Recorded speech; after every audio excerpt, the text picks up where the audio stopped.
My name is Sonia Lowen and I am the Chairman of Debating SA, so welcome to today's Grand Final. We are honoured to be here today and it seems fitting that we're here in this august chamber for the Grand Final. Helen Keller said, "Character cannot be developed in ease and quiet. Only through experience of trial and suffering can the soul be strengthened, ambition inspired, and success achieved." And sometimes the debating season does seem exactly like that. So the young people about to debate now have shown that such character and fortitude in order to come to this point. So thank you to all the parents and coaches who support the endeavours of these young people. Thank you.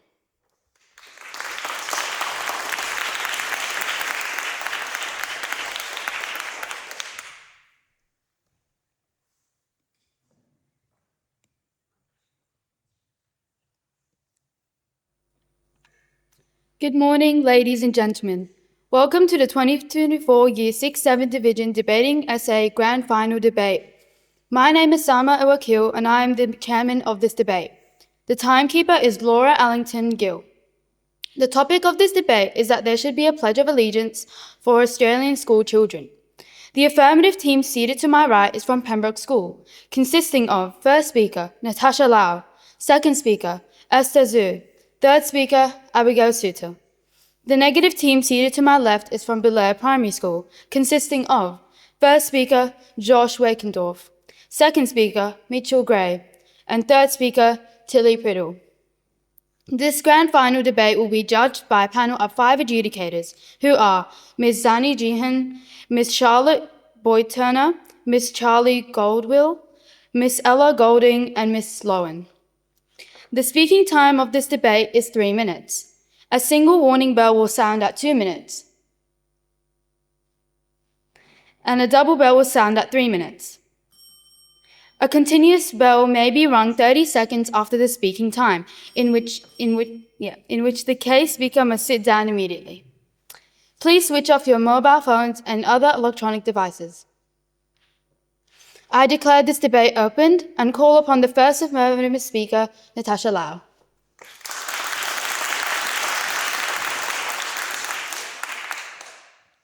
Good morning, Madam Chairman, ladies and gentlemen. The topic for today's debate is that there should be a Pledge of Allegiance for Australian school children. We define the topic as pledge, a commitment or promise to Australia as a citizen. Allegiance, showing loyalty and support for a country or group. Australian, a citizen of Australia. School children, a child attending primary or secondary school. Overall, we define the topic as a commitment to Australia as a nation that children attending primary or secondary school should learn. We, the affirmative team, know that this statement is undeniably true.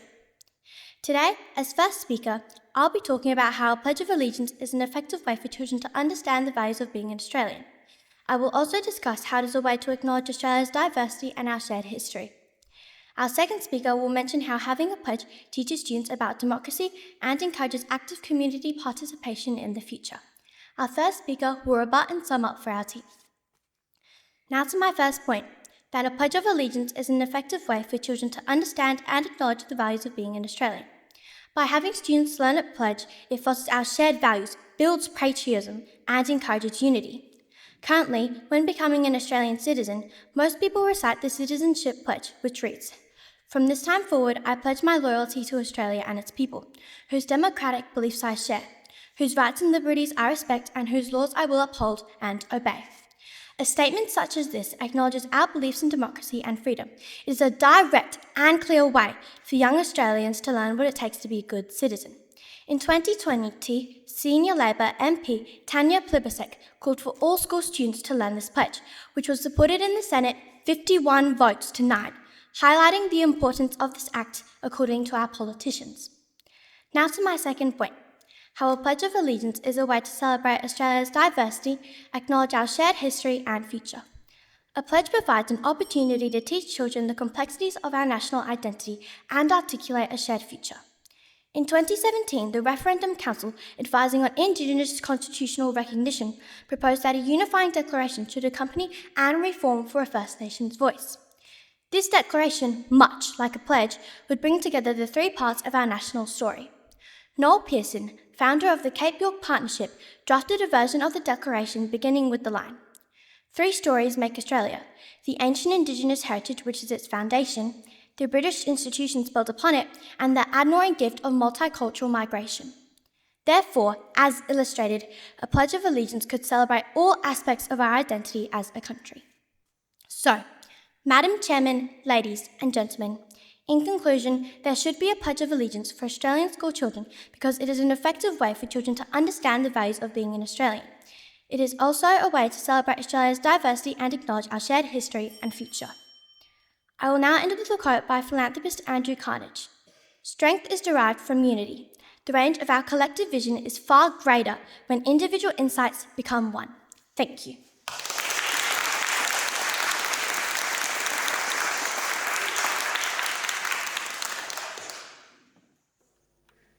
I call upon the first negative speaker, Josh Wakendorf.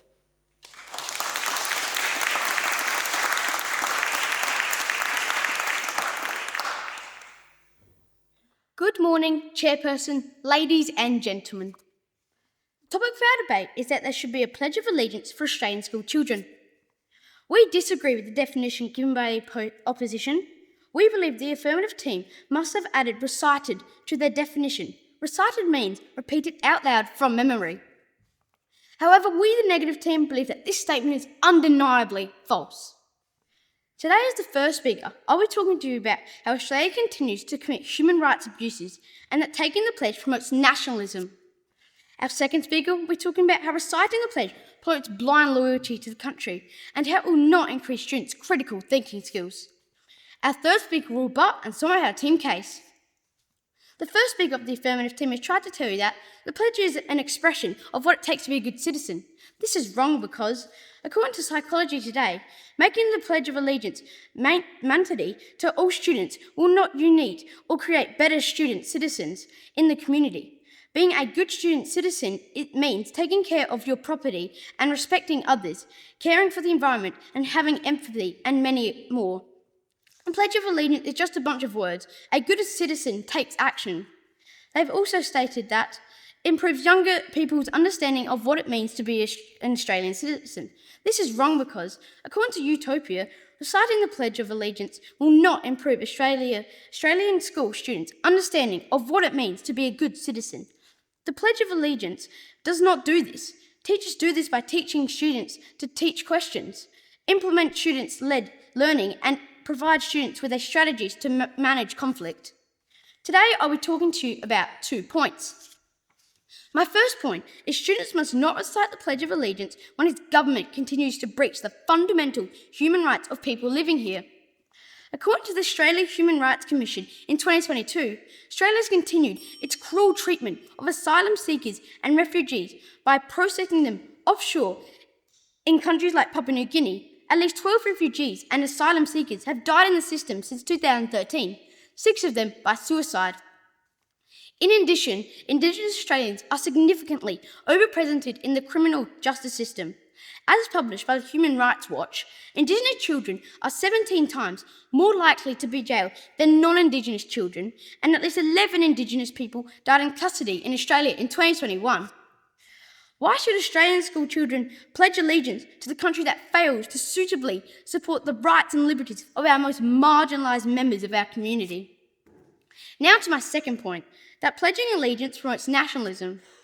As stated by the Council on Foreign Relations, history shows that national pride in Australia and elsewhere can be overdone, and it can lead to militarism and a diminished appreciation of other cultures. They also state that Pledge of Allegiance actually fuels violence and division. Making Australian school children recite a pledge restricts their view of outsiders. So, Chairperson, ladies and gentlemen, in conclusion, we, the negative team, strongly believe we must not force Australian school children to recite the Pledge of Allegiance. Thank you.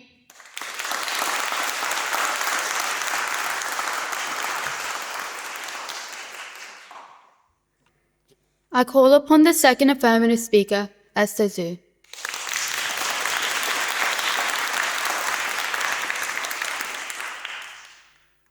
Good morning, Madam Chairman, ladies and gentlemen. The topic for our debate is that there should be a Pledge of Allegiance for Australian schoolchildren. We, the Affirmative team, will prove to you that this statement is true. Now I'll point out some flaws in the Negative team's case. The first Negative speaker has tried to provide a new definition. This is false because the Affirmative team's definition doesn't say that a pledge has to be recited and memorised daily. We disagree with the definition given by the Negative team because the first Negative speaker has also tried to tell you that a Pledge of Allegiance might create more division than unity. This is wrong because a carefully crafted pledge could bring together the strands of our nation's history, creating a more inclusive affirmation for the future. Our first speaker has already spoken to you about how the pledge would help children understand the values of being an Australian and how it is a great way to acknowledge our shared history and diversity. Today, as second speaker, I'll be talking to you about 2 points. My first point is that having a Pledge of Allegiance will inform young people about democracy. Reciting a pledge would serve as a reminder of our values and encourage students to learn about their government, rights and responsibilities as Australians. The Melbourne Declaration on Education Goals for Young Australians recognises the importance of teaching students to be committed to national values of democracy and to participate in civic life. Currently, too many young Australians are uneducated about their democratic rights. Only 38% of Year 10 students met the national benchmark for civics and citizenship in 2019, according to an assessment run by ACARA. This evidence shows a clear lack of knowledge among young Australians. A way to fix this is for students to learn a pledge, teaching them about Australian democracy and our key values. My second point is that a Pledge of Allegiance would encourage community participation in young people and when they become adults. It inspires students to engage more actively in civic activities, such as voting and volunteering. By having a Pledge of Allegiance, they'll be more inclined to contribute positively to society. According to data from the Australian Census, the number of young people who has volunteered has plummeted. In 2016, 21.9% of young people volunteered in community programs. This dropped to 14.9% in 2021.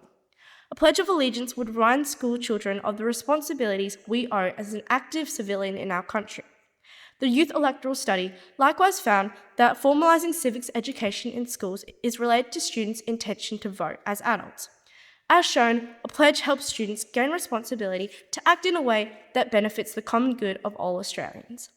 So, Madam Chairman, ladies and gentlemen, in conclusion, we, the Affirmative team, have proven that a Pledge of Allegiance should be learned in schools due to its educational purpose and improving participation in community. With that, I leave you with a quote by Franklin D. Roosevelt. Democracy cannot succeed unless those who express their choice are prepared to choose wisely. The real safeguard of democracy, therefore, is education. Thank you.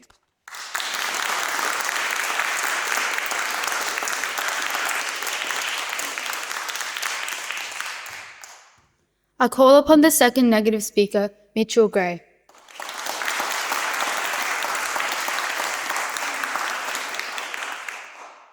Good morning, Chairperson, ladies and gentlemen.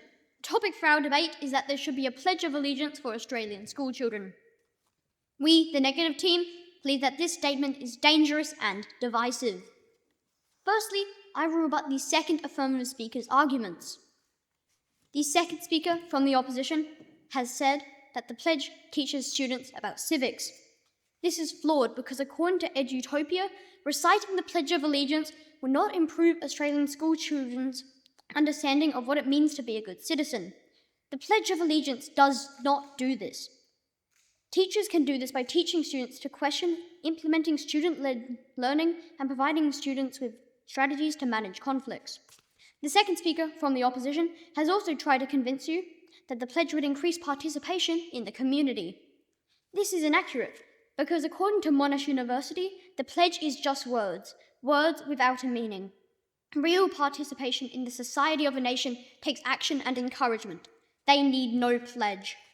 Our first speaker has already explained about human rights and that the pledge promotes nationalism. Today, as second speaker, I will talk to you about 2 points. My first point is that the pledge promotes blind devotion, and my second point is about critical thinking skills. But now to my first point. Helen Irving, professor at Sydney Law School, states that throughout history, an oath of allegiance has served as a declaration of obedience. It is a promise on the part of a person to set aside their own judgment, subordinating their own reasons and choices to the person or state receiving the pledge. According to the LA Times, the United States asks its students, including children so young they don't fully understand the meanings of words such as allegiance and liberties, to pledge allegiance, enforcing devotion to state, evoking images of an oppressive dictatorship. A St. Louis University study concludes that pledges only serve to indoctrinate children into a certain ideology or agenda. There are better ways to foster national identity without requiring a formal pledge. Learning about Australian values and history are effective ways to build national identity, whereas a daily recitation of a pledge of national loyalty for 13 years is indoctrination, not an education. Now to my second point. A study published by the Journal of Education and Social Policy states that the Pledge of Allegiance diminishes students' critical thinking skills. In the school environment, where critical thinking should be nurtured, it's hard to see how the act of reciting any pledge in unison with a large group does much good. Even if the Pledge of Allegiance was a perfect statement of national values, it certainly isn't a reflection of independent thinking. As reported by Psychology Today, instead of focusing on reciting a pledge, it would be better to direct our efforts towards developing critical thinking skills in our students. So, Chairperson, ladies and gentlemen, in conclusion, our conviction as the negative team is that Australia should definitely not introduce a Pledge of Allegiance for its students. Thank you.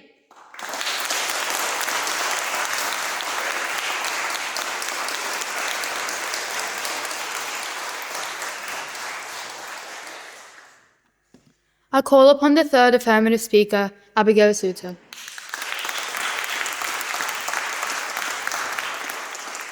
Good morning, Madam Chairman, ladies and gentlemen. The topic for this morning's debate is that there should be a Pledge of Allegiance for Australian schoolchildren. We, the Affirmative team, undoubtedly know that this statement is true. The first speaker has tried to tell you that the pledge is not important as there are more important issues to face. This is false because the pledge is one of many ways of solving these issues. It will unify and create a sense of togetherness for all Australians. The first speaker has also tried to tell you that a Pledge of Allegiance won't resonate with everyone due to Australia's cultural diversity. This is wrong because an inclusively crafted pledge can reflect all aspects of our history and identity as a nation. For example, Noel Pearson's declaration draft acknowledges the three stories of our nation: our Indigenous heritage, British origins and multicultural migration. All three of these would be effectively included in the pledge, allowing all citizens of Australia to feel welcome and included. The second speaker has tried to tell you that a Pledge of Allegiance would be tokenistic, as young children would not understand the words they are reciting. This is wrong, because a pledge can be tied into the Australian curriculum. In fact, in the Year 5 curriculum, it is expected that teachers discuss the Australian Citizenship Pledge and what this tells us about our values. This pledge will not include such blind voting indoctrination. It can and will be drafted to fit all people.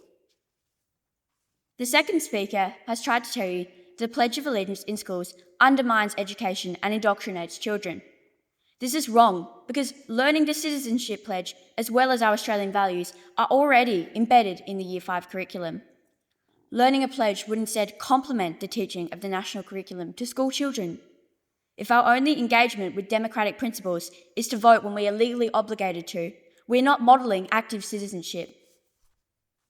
Our first speaker has already mentioned how having a Pledge of Allegiance is a highly effective way for children to understand and acknowledge the values of being Australian.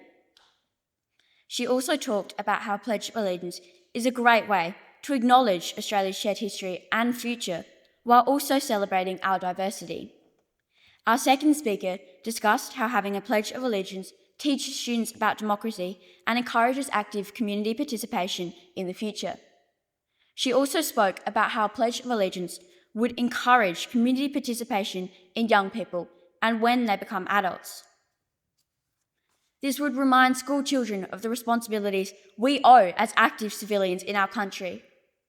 So, Madam Chairman, ladies and gentlemen, in conclusion, we firmly believe that a Pledge of Allegiance in schools is essential.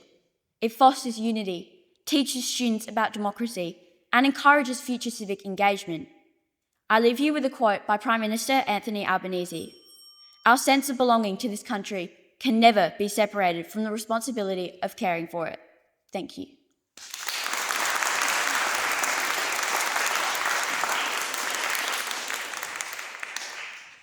I call upon the third negative speaker, Tilly Piddle.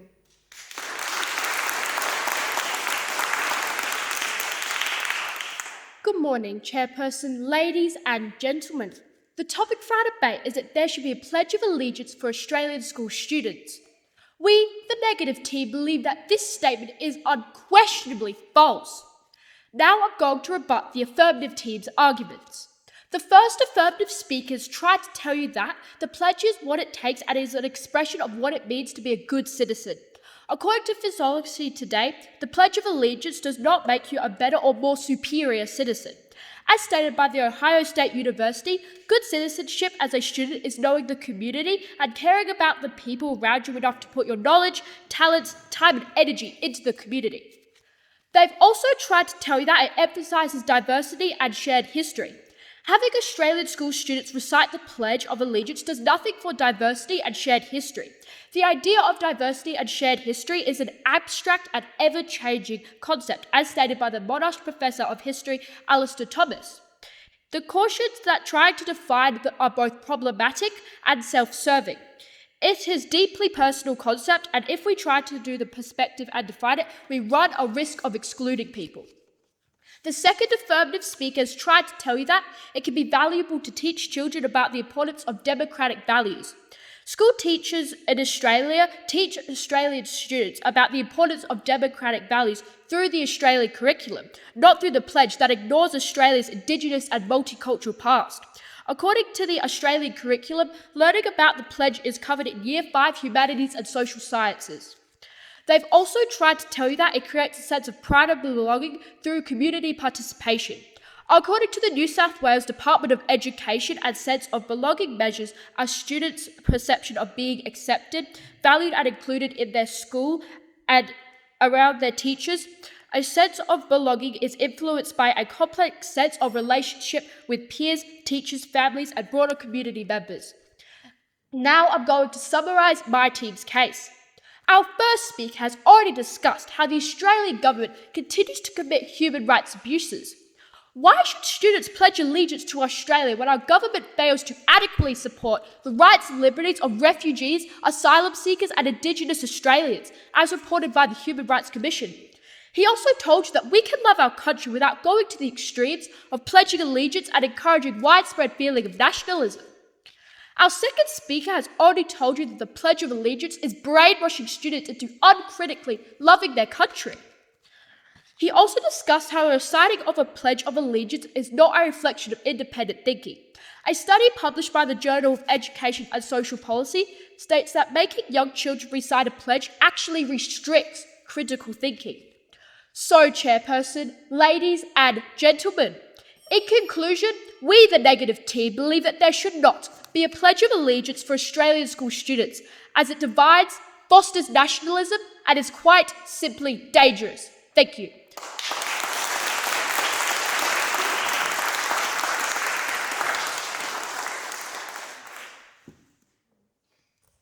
Hello everyone, my name is Ella Goulding. I'm a debating essay adjudicator and I have been for about 4 years. Firstly, I would like to congratulate both of our teams today for putting up such an incredible debate. It was a very tricky debate for us to score and to watch because you both raised such incredible ideas. And I know I speak for myself and all the other adjudicators when I say thank you so much for really putting in your best work on this debate today. It means the world to us and we really appreciate it. Just to let everyone know, as you will have noticed, there are a large amount of adjudicators adjudicating this debate. As a result, we won't be giving any individualised feedback today. I'll be announcing the winner of the debate. I will also be announcing if it was a unanimous or split decision. So everyone hold your breath. Be okay. So in a split decision of 4-1, tonight's debate does go to the negative team. Well done.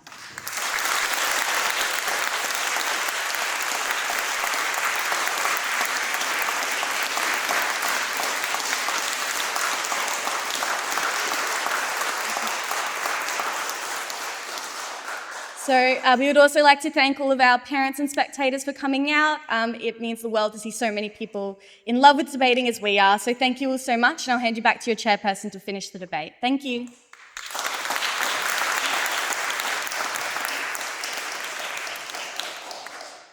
I call upon a member of the runner-up team to give a vote of thanks.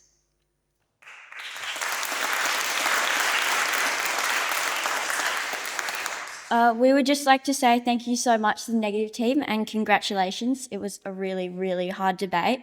The adjudicators for adjudicating today and all their hard work, Parliament House for giving us the honour of debating here, and of course all of the family and friends who came out today. We'd also like to thank our coach, Miss Ashby, who has been the best coach we could have asked for, and our mentors, Lara and Vivan, for bringing us so far into the season of debating. Congratulations to the negative team, and we really hope we'll see you again next year. Thank you.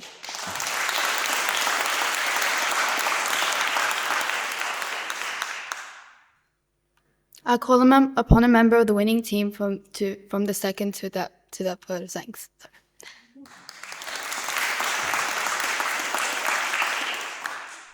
We thank the opposing team at Pembroke for a wonderful debate. We thank everyone here today and those who are not, who helped us have this amazing opportunity to speak in Parliament House.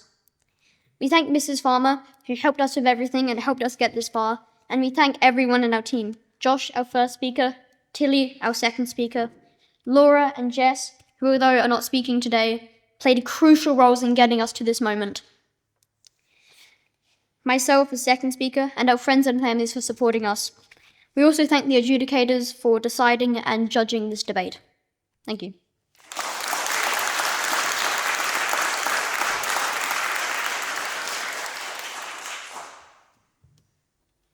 Ladies and gentlemen, thank you for your attendance. I now declare this debate closed.